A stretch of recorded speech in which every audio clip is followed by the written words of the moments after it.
মা হঠাৎ করে আজ দই বড়া খেতে চাইলো। মা বললো আমার দই বড়া খেতে ইচ্ছে করছে। তা মার কিছু খেতে ইচ্ছে করবে, আমি বানাবো না, এটা আর কি হতে পারে? তাই ঝটপট বানালাম দই বড়া।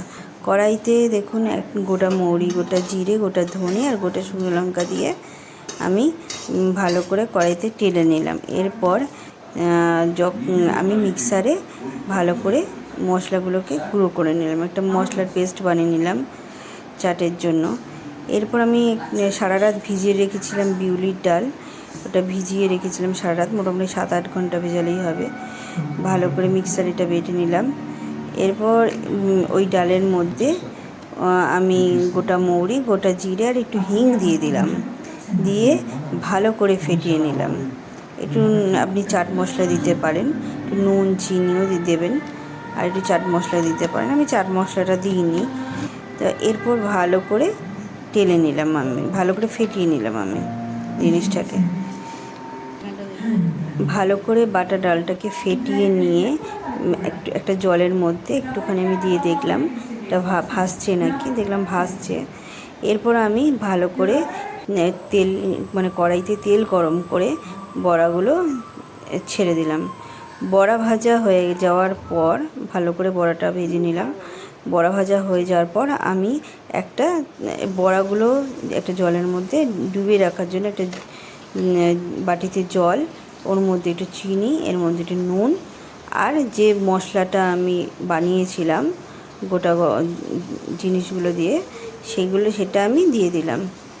আর একটা জিনিস করলাম, আমি যে দই দেবো দই বড়াতে, সেই দইটাও আমি ফেটিয়ে নিলাম ভালো করে। দইয়ের মধ্যে চিনি দিয়ে হালকা বিট নুন দিয়ে ভালো করে দইটাকে ফেটিয়ে নিয়ে ফ্রিজে ঢুকিয়ে রাখলাম। আর চাটের জন্য যে চাটনি দেব, তেঁতুলের চাটনি, ওই তেঁতুলের চাটনিও বানিয়ে নিলাম। তেঁতুলটাকে ভিজিয়ে রেখে কিছুক্ষণ তারপরে আমি ভালো করে ছেঁকে নিয়ে একটা কড়াইতে গোটা মৌরি আর গোটা জিরে আর গোটা শুকনো লঙ্কা দিয়ে ভালো করে ভেজে তেঁতুলের জলটাকে আমি এর মধ্যে দিয়ে দিলাম ভালো করে ভেজে। তা এর মধ্যে একটু বিট নুন দিয়ে দিলাম আর একটু এমনি নুন দিয়ে দিলাম, সাদা নুন দিয়ে দিলাম। বিট নুনটা দিলে একটা সুন্দর গন্ধ ছাড়া। আর একটু চিনি দিয়ে দিলাম, আর একটু শুকনো লঙ্কা দিয়ে দেবেন। তো এটা আমি একটু গাঢ় করে করলাম, দেখেন একটু গাঢ় হয়েছে চাটনিটা। এত গাঢ় করে না করলেও চলবে, আমি যেহেতু বাড়িতে বানাচ্ছি, একটু গাঢ় করেই করছি। দইও আমি একটু গাঢ় করেই দিচ্ছি, দই এত গাঢ় করে দেয় না, পাতলা করে দেয়। আমি একটু গাঢ় করেই বানাচ্ছি, বাড়িতে খাওয়া তো। তা আর একটা যে বাটিতে আমি ওই বড়াগুলো ভিজিয়ে রেখেছিলাম যে জলের মধ্যে, এবারে চিপে চিপে আমি দেখেন ফুলে গেছে ভালো, কিছুক্ষণ আমি ঢেকে রেখেছিলাম।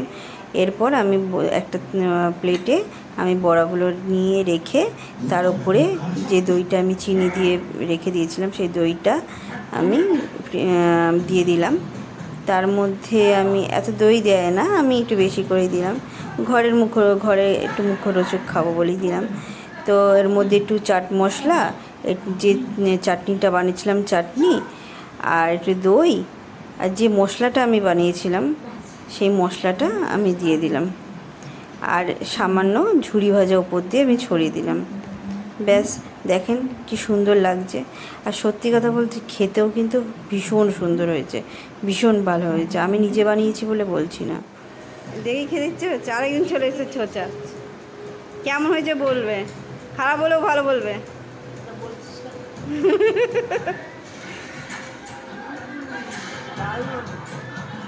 সত্যি তো বলে, সত্যি করে রিভিউ দাও, সত্যি রিভিউ দাও। আমার সত্যি ভালো হয়েছে। কি কম আছে, কি বেশি আছে? কোনো কম নেই তো, একদম পারফেক্ট, একদম পারফেক্ট, খুব সুন্দর হয়েছে।